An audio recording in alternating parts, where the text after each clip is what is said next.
Hey guys, today I'm going to be turning this Craftsman toolbox into a 3.5 kilowatt hour DIY solar generator. So I picked this toolbox up at Lowe's. I think it was about 25 bucks. It's definitely heavy duty. It's very spacious inside. There's a lot of room to work with in here. So I debated for quite a while what kind of batteries I was going to use in here, and in the end I decided to go with the standard 18650. So I'm going to build two packs in a 14 by 13 configuration. And there's just enough room in here that I can fit 13 cells in this direction and 14 cells wide.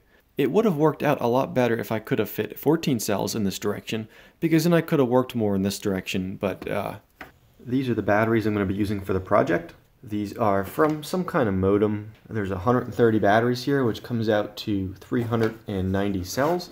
And they should be 2600 milliamp hour cells. They're currently on sale at Battery Hookup for $1.50 per pack. Alright, so the best way to open this is just to take the two corners facing away from the terminal, and you'll want a big pair of wire cutters and just snip into those corners, and the lid should pop off. It's very easy, and there's your three cells inside. And then you can use a common screwdriver to pop them off if you want, but the way I've been doing it is with some long nose pliers, and just grab the PCB like this and pull out, and then your cells come straight out. Now I just have 129 more to open.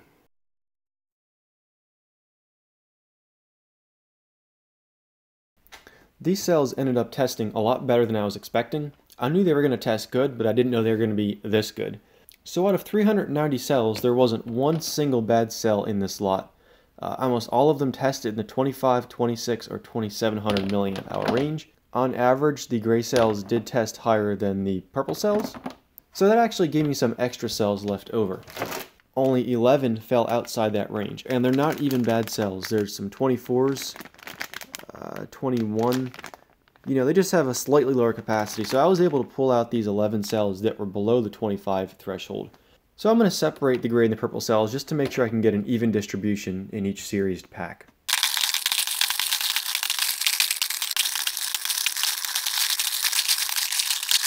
Now that cells are separated, we can begin assembling our battery packs. So for this particular build, I decided to use the standard 4x5 18650 cell holders. However, there are also these honeycomb designs which lessen the amount of space between each cell. These holders will allow you to get a more energy dense configuration, and I did calculate you can fit up to 4.5 to 5 kilowatt hours in that toolbox if you were to use the honeycomb cells. Now, while a 4.5 to 5 kilowatt hour battery pack would have been preferable, there are two reasons why I'm going with this design instead of this design. The first being that the holders in the nickel strip for this design are just a bit cheaper, and the second being that if you put 4.5 to 5 kilowatt hours in that toolbox, it's going to be way too heavy, and there's no wheels on it or anything like that. Now, these holders actually measure 13 by 15, so when I populate these cell holders, I'm going to leave the rightmost lane empty, and you could go with like a hacksaw or coping saw or whatever and cut that off, but considering it's only about a ½ inch of space or so, I'm just going to leave it in place. So now, because these cells are all from the exact same source, and they're all the similar capacity, I'm just going to use the randomized method of populating this and just fill them straight from left to right. I'm not going to worry about using repacker or anything like that to get the capacity similar. And because the gray LG cells did test a little higher than the purples, I'm going to start populating with those first. Now you'll notice when I populate these cell holders, I have every grouping of two in the opposite orientation as the previous one. And I'll explain why that is when I get to the spot welding step, but first I need to get all these boards populated, and I'm going to do it the same way longwise as you see in the first row.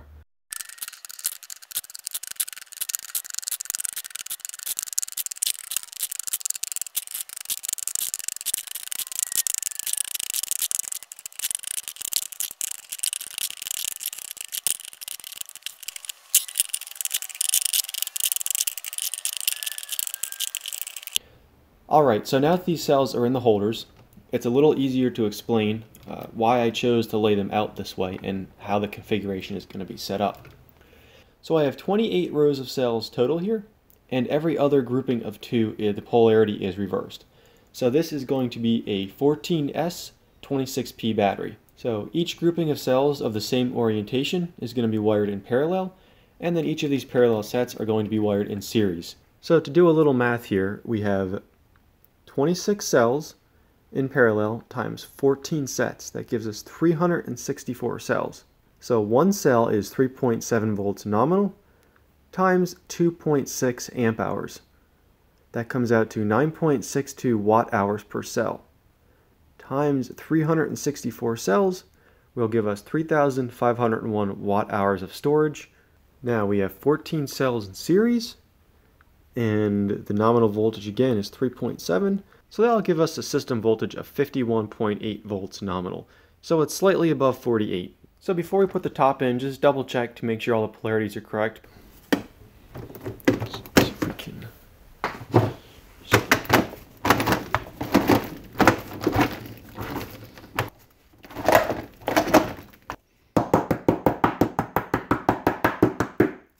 Alright, so here we have our two battery packs. Typically when you're using recycled 18650 cells, there's a little bit of glue left on the wrappers and just stuff left over that causes friction, so the cell holders sit on perfectly fine.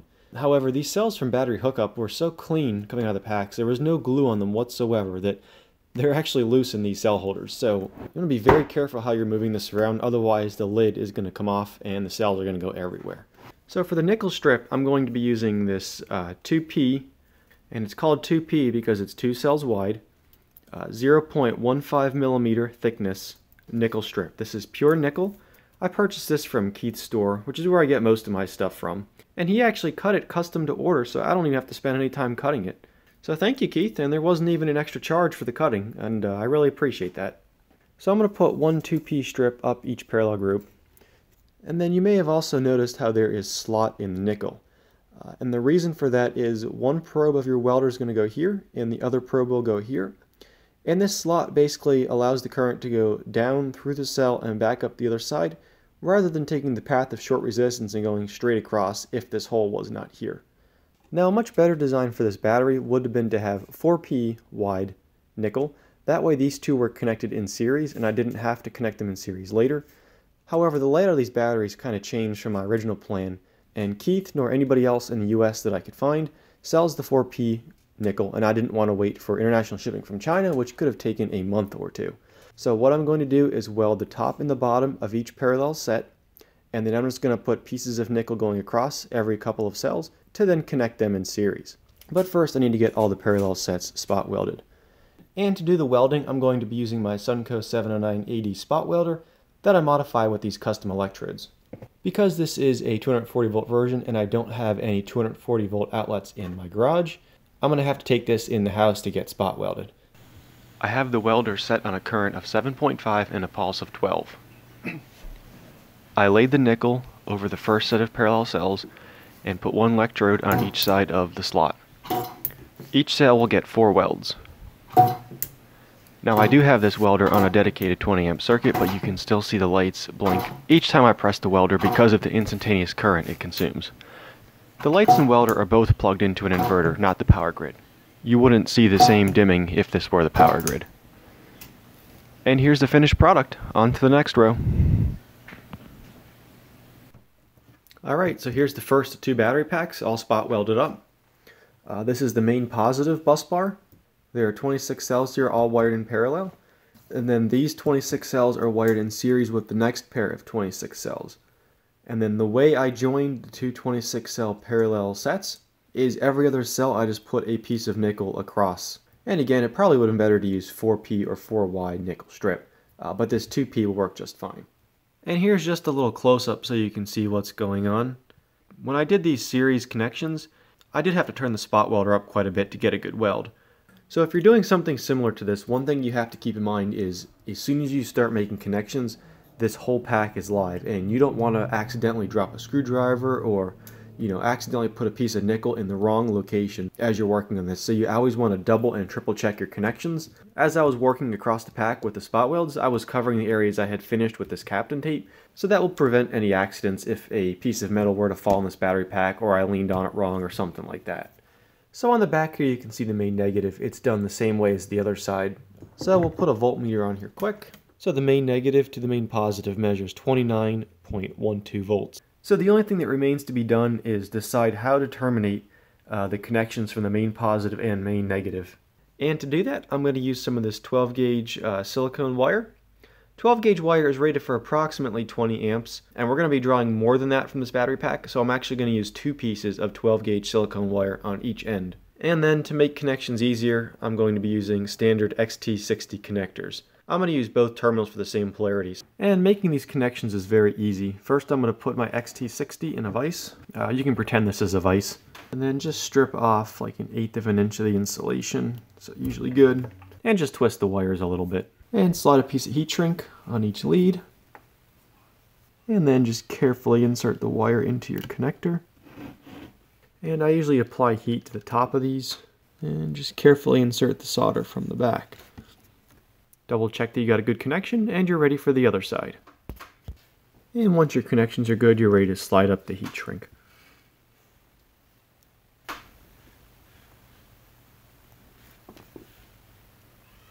Alright, there we go, a perfect connector.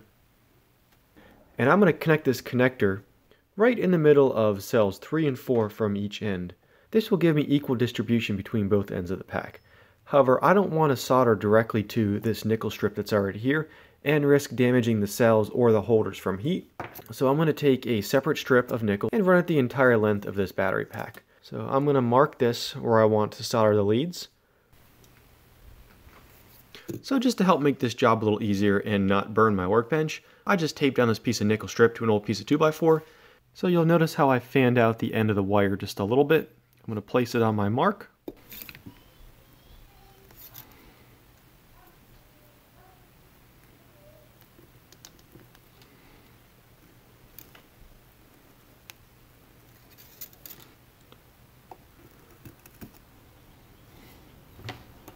And when I attach that wire to the nickel strip, you saw me use a common screwdriver just to hold it down. That's just to make sure the wire continues to make contact with the nickel as the solder hardens. So now I just got to do the other side.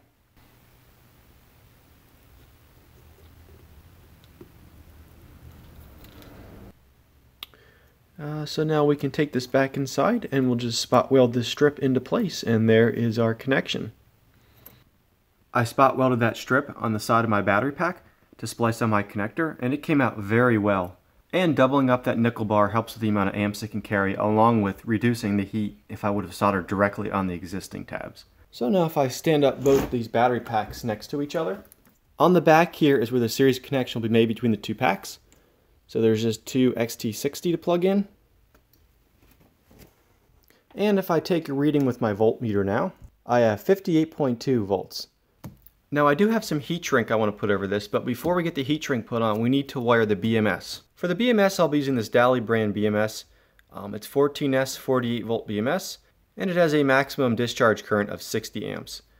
There are multiple versions of the Dali BMS. This one includes balancing functionality and also includes common port. And common port means you have one negative lead that comes out. If this was not the common port model, you would have one negative lead that goes to your charger and a second negative lead that will go to your inverter. So this is the wiring harness it comes with. You'll notice one of the leads is black. We're going to start with the black lead. This is going to go to the main negative of the battery pack, and then we'll work our way up the string with the reds. So after the main negative, this will go to the first cell, the second cell, the third cell, etc. all the way up until the last red will go to the main positive of the battery pack. So we're just going to solder this to the top of the battery pack and use these little bits of nickel that are left over at the top. I'm going to tin the nickel a little bit first. And this nickel is resting on this plastic, so you want to make sure you're not heating this up too much and melting that plastic.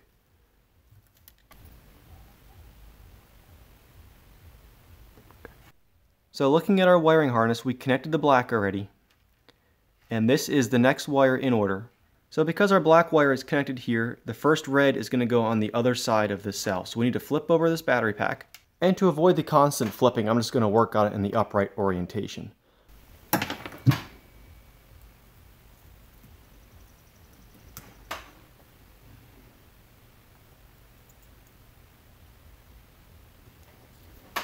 Alright, now we have these two attached. We're going to go on to the next wire. So it's going to go on any of these terminals because this is the third connection. So once you finish attaching all of your BMS leads, you'll have something that looks a little bit like spaghetti mess. And as long as you get all the connections right, you should end up with the last positive wire on the main positive of the battery pack. Now I was thinking I could shorten some of these wires and cut them to the length they needed to be. That way this was a nice clean bundle. However, one of my viewers in the last video commented about leaving the wires the exact same length, that way they all have equal resistance and the BMS is reading the cells equally. And for securing the balance leads in the battery pack, I put down one layer of Kapton tape and used a second layer of Kapton tape to hold down the wires. And that first layer of Kapton tape was just for extra protection in the event any of these wires or cells would heat up. Now that we got our balance lead connected and our wires neatened down, we're going to heat shrink each one of these batteries with this giant heat shrink. This heat shrink is designed for a 15 wide battery pack, and this is only a 13 wide battery pack, so I'm hoping this will shrink down small enough. If not, we may have to purchase a smaller size. And for the shrink, I cut it about 3/4 of an inch larger than the battery pack on each end.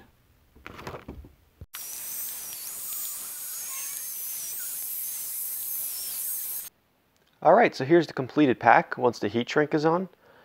That full pack shrink definitely does give it a nice look. Now, it would have been nice if there was shrink big enough to go around the entire pack instead of having two separate packs. I don't think there's one made that's big enough for that. So I'm just going to slide this piece of plastic insulator in between the two packs.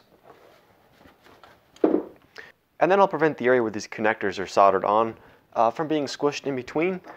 And then I'll just use a few wrappings of Kapton tape to hold the packs together. And one last thing before we can put this battery pack in our toolbox is we need to attach the BMS. So the BMS has two negative leads. One is marked P- and one is marked B-. The blue lead marked B- is going to go to the negative terminal of your battery bank, and the black lead marked P- is going to go to your inverter and charge controller. So on the battery negative, I just attached a standard XT60 connector, and on the power side, for the inverter and charger, I am using an XT90 connector because I wanted to use a bit thicker wire, and 10 gauge wire will not fit in the XT60 connector. Also, 40 to 45 amps is probably a little on the high side for an XT60. So first I'll plug the negative lead in.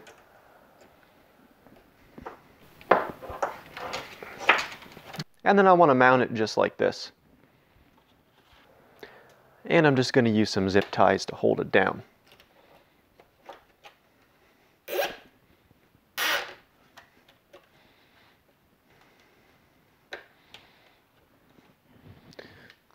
And with the BMS attached, now we can plug in our balance connection.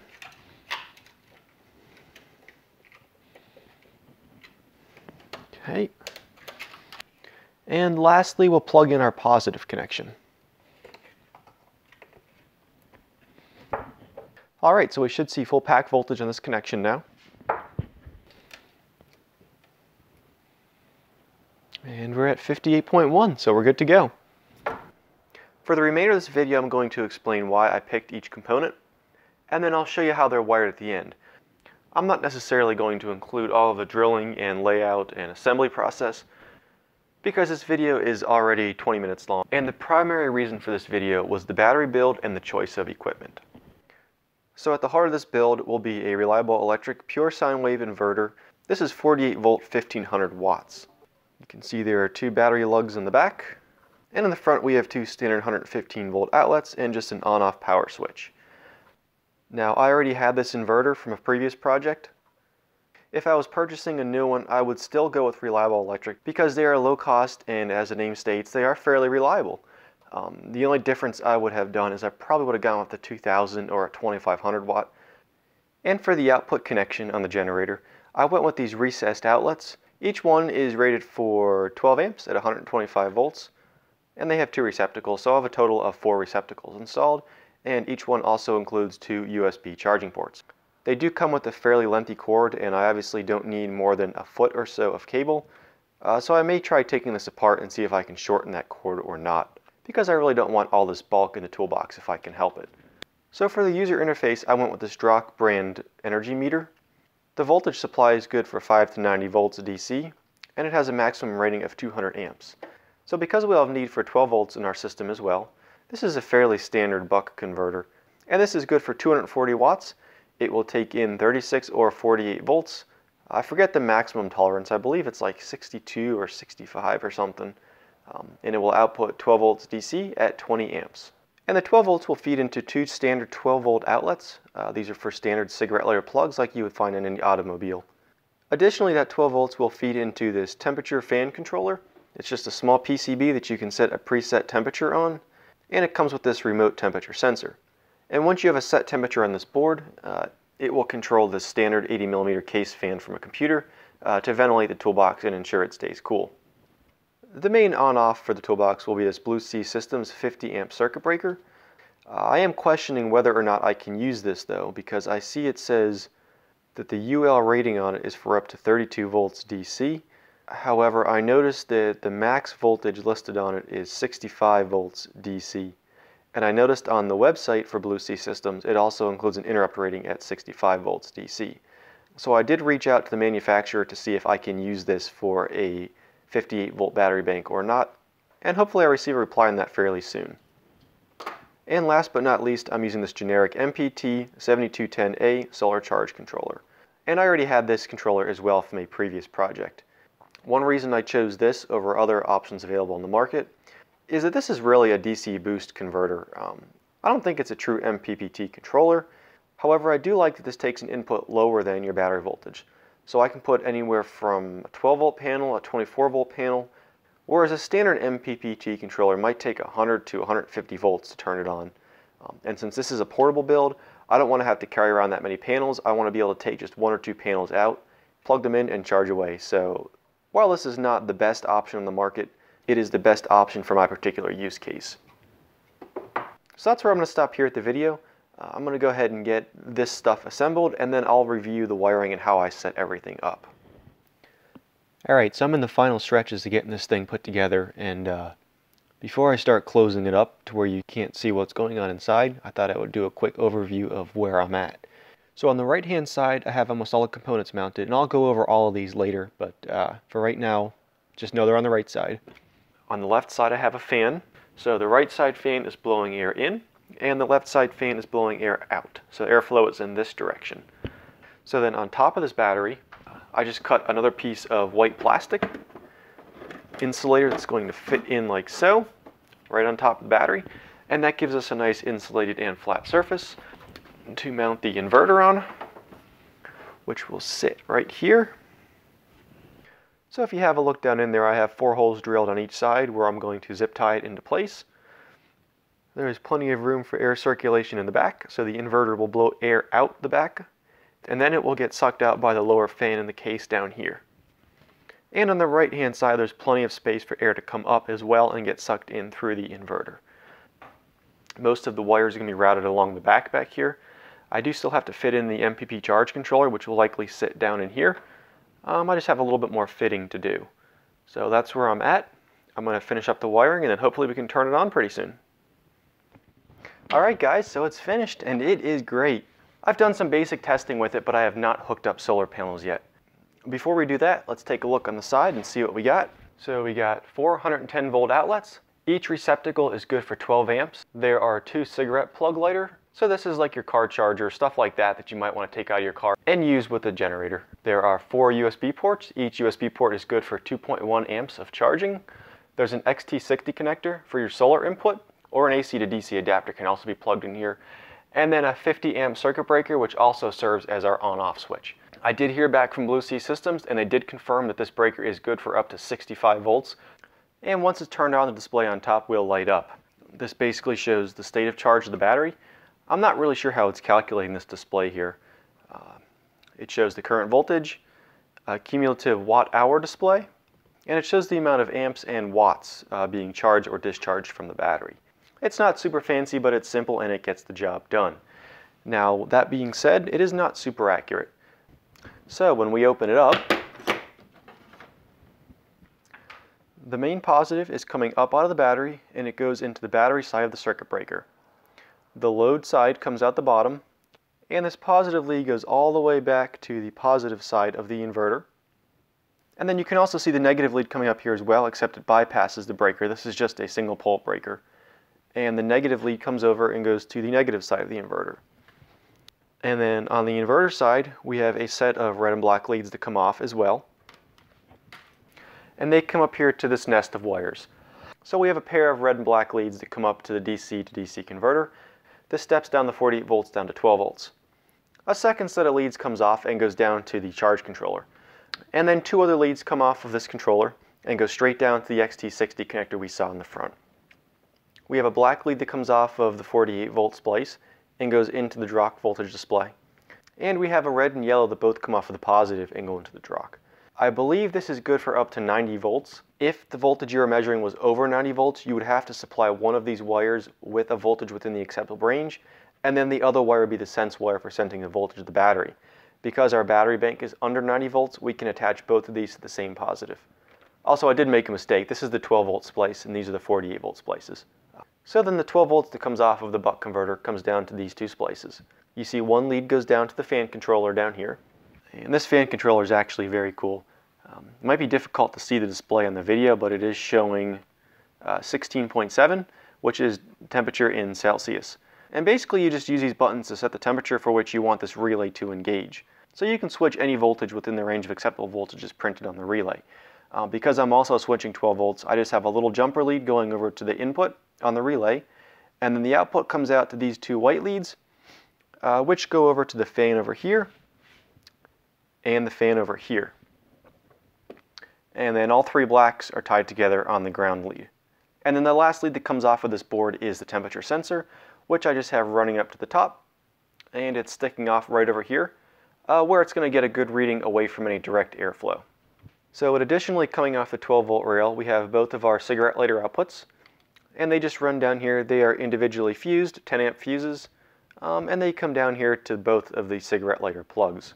And last but not least, we have the AC wiring from the AC outlets. Now I was able to open these boxes up and cut and resolder the cord, so I've only got about 1.25 foot in each one instead of having the full 10 feet or whatever it was times 2 rolled up and stuffed in here. So I just tucked those underneath the inverter nice and sound. So then the one thing I wanted to mention about this DROC display is, this is the cable it came with. It's a very thin 2-conductor cable with a shield, and then the shield is used as the center ground pin on here. So it is shielded, but it is very susceptible to interference. That is, anytime this wire was ran along a wire, or even when it was closed the lid and it was against this inverter, this display was picking up all kinds of interference. Now this does have a way to zero out the display, so you can account for that interference, but the problem is, anytime this wire moves or this lid is open and closed, the amount of interference changes. So first I took this gray wire and I ran it through this ferrite coil. And that was actually an idea that Keith had given me, so thanks. And that definitely helped with the interference, but it was still not perfect. So what I ended up doing is I replaced this wire and made a new wire. This is aircraft wire, 3-conductor, twisted and braid shielded. And I twisted it around 3 times, twice. Oh no, it's making 3 passes through a smaller ferrite coil, and then clamped it down with heat shrink. And once I put this ferrite as close to the display as possible, it gave me a near perfect reading. And you can see where that wire attaches down here. It's just a little coil that you pass your positive lead through. And that just sits there reading the amount of current using a magnetic field. So yeah, that's pretty much an overview of the wiring on this thing. And so before we wrap this video up, I want to plug in a few appliances and test it out and see what it can do. And then it's windy and cloudy today, so hopefully tomorrow it's bright sun and we can take it out back and plug some solar panels in, and I'll show you how I do that. Oh, 2 more things I want to mention before I do that. If you don't have fan holes cut and you're not going to be using fans for ventilation, this is a watertight enclosure. It's very important that you remove, you can see there's a little gasket going along the outside of the case here. It's very important that you remove this gasket if you're not going to have ventilation holes cut, because you don't want an airtight seal in this box. If something were to happen, you don't want this to turn into something where it's going to get pressurized and could potentially, blow up or anything like that. The second thing is you'll notice there is no AC adapter in here to charge this. Most people don't realize that these controllers do not need to take a solar panel source. You can plug any DC source into this, and this actually has something like 10 or 20 profiles you can set up on it. So what I have here that I'm using is just a standard laptop charger. I think it's 130 watts. And I spliced an XT60 connector on it. So I can just go ahead and plug it in the side in the XT60 port.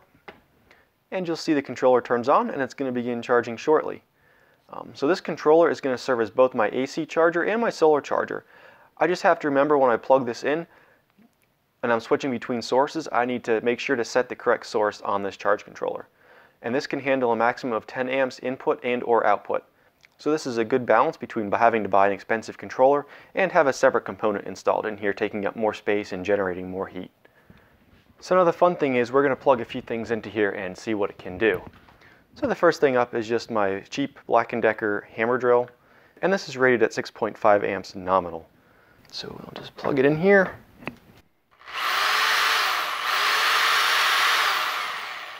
That's pretty cool. Let's take a look at the amps over here and see what it's doing.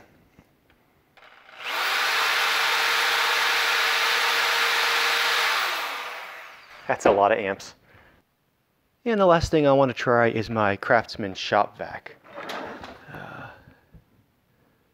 And this has a rating of 7 amps, so it's slightly above the hammer drill, but again, it's in the same range.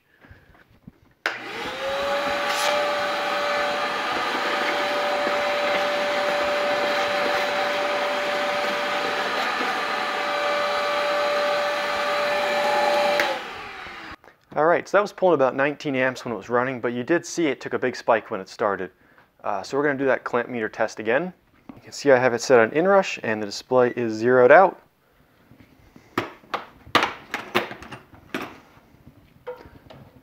Black lead.